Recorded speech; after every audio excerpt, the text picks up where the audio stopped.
ओम ओम गंगणपते नमे। ओम श्री सरस्वते नमे।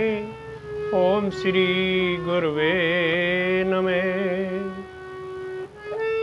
सच्चिदानंद रूपाय विश्वो उत्पत्त्यादि हेतवे तापत्रय विनाशाय श्री कृष्णाय वयं नमे। वंदनीय मां शक्ति प्रेमी श्रोताओं, एक दिन एक दुखी स्त्री को नारद जी ने देखा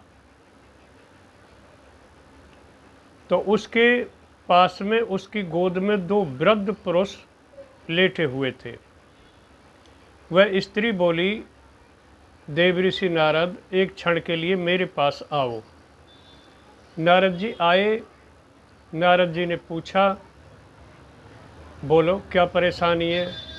कि मैं बहुत दुखी हूँ, मेरे दुख को दूर करो। तुम्हारा क्या नाम है? मेरा नाम भक्ति है। और ये जो वृद्ध पुरुष तुम्हारी गोद में लेटे हुए हैं, ये कौन है? ये मेरे पुत्र हैं। इनका क्या नाम है? इनका नाम ज्ञान और वैराग्य है। ये रोगग्रस्त है, मैं इनके रोग से दुखी हूँ, तो किसी भी तरह से मेरे और इनके दुख को दूर करो। तो देवऋषि नारद ने रोग दूर करने का चिंतन किया और बहुत उपाय सोचा, लेकिन दुख दूर नहीं हुआ। तो देवऋषि नारद चिंता में पड़ गए कि मैं क्या करूं। आकाशवाणी हुई। आकाशवाणी ने कहा कि देवऋषि नारद, कोई सत्कर्म करो। अब देवऋषि नारद चक्कर में पड़ गए कि सत्कर्म क्या होता है। तो सत्कर्म पूछने के लिए ऋषि मुनियों के पास गए। ऋषि मुनियों से पूछा। वहाँ सनकादिक आदि ऋषियों से भेंट हो गई।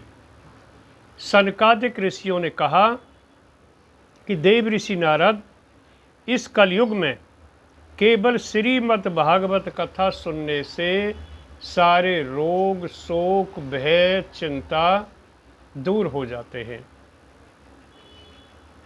तो देवऋषि नारद ने उनसे अनुनय विनय किया और सनकादिक ऋषियों से भक्ति को और उसके दोनों पुत्र ज्ञान वैराग्य को श्रीमद् भागवत कथा सुनवाई। तो सप्ताह सुना पूरा, और जब पूरा सप्ताह सुन लिया उस दुखी स्त्री ने और उसके दोनों पुत्रों ने, और जब 7वें दिन कथा विराम को होने जा रही थी, समापन की तरफ, तो वो दुखी स्त्री अपने दोनों वृद्ध पुरुषों को लेकर के, और दोनों वृद्ध पुरुष युवा हो गए और उस स्त्री का दुख दूर हो गया और वो कथा में झूमने लगी, नृत्य करने लगी, और दोनों पुत्र भी नृत्य करने लगे, झूमने लगे और कीर्तन करने लगे। ओम नमो भगवते वासुदेवा। ओम नमो भगवते वासुदेवा।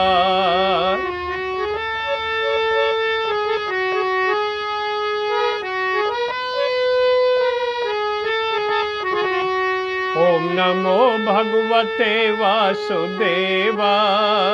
ओम नमो भगवते वासुदेवा।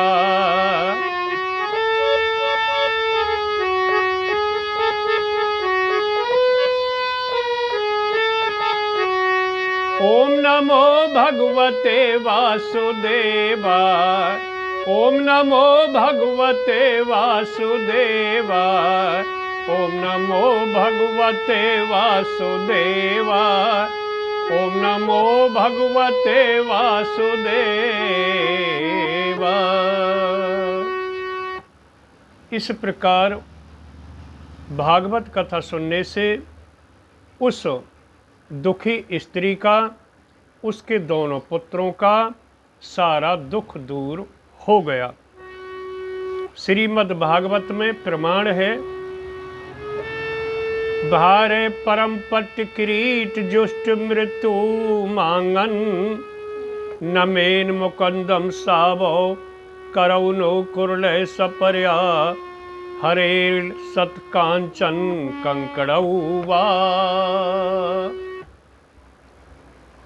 ऐसा बताया है श्रीमद् भागवत में कि जो सिर कभी भगवान श्री कृष्ण के चरणों में नहीं झुकता, वह सर रेशमी वस्त्रों से और मुकुट से सुसज्जित होने पर भी बोझ के समान होता है। और जो हाथ कभी भगवान की पूजा सेवा में आगे नहीं बढ़ते, वो हाथ कंगन पहने हुए भी अथवा सोने की चूड़ी पहने हुए भी मुर्दे के हाथों के समान होते हैं। और जो कान कभी भगवान की कथा श्रवण नहीं करते, वे कान सांप के कानों के समान होते हैं, यानी सांप के कान नहीं होते। तो ऐसे समझो उन व्यक्तियों को कि उनके कान नहीं हैं। और जो आंखें भगवान की कथा का दर्शन नहीं करती, वो आंखें मोर के पंखों की आंखों के समान हैं। मोर के पंखों पर जो आंख बनी रहती हैं, उनसे देखा नहीं जाता, केवल वो आंख जैसी लगती हैं, सुंदर लगती हैं, लेकिन उनसे देख नहीं सकते। तो वो व्यक्ति जो कभी भगवान की कथा में नहीं जाते, भगवान की भागवत कथा का दर्शन नहीं करते, भगवान का दर्शन नहीं करते, जहाँ कथा प्रांगण है, मंडप है, उसका दर्शन नहीं करते, व्यास गद्दी का भागवत कथा का दर्शन नहीं करते, वे उन आँखों के समान हैं, उनकी आँखें जो मोर के पंखों पर बनी रहती हैं। बोलिए वृंदावन बिहारी लाल की जय।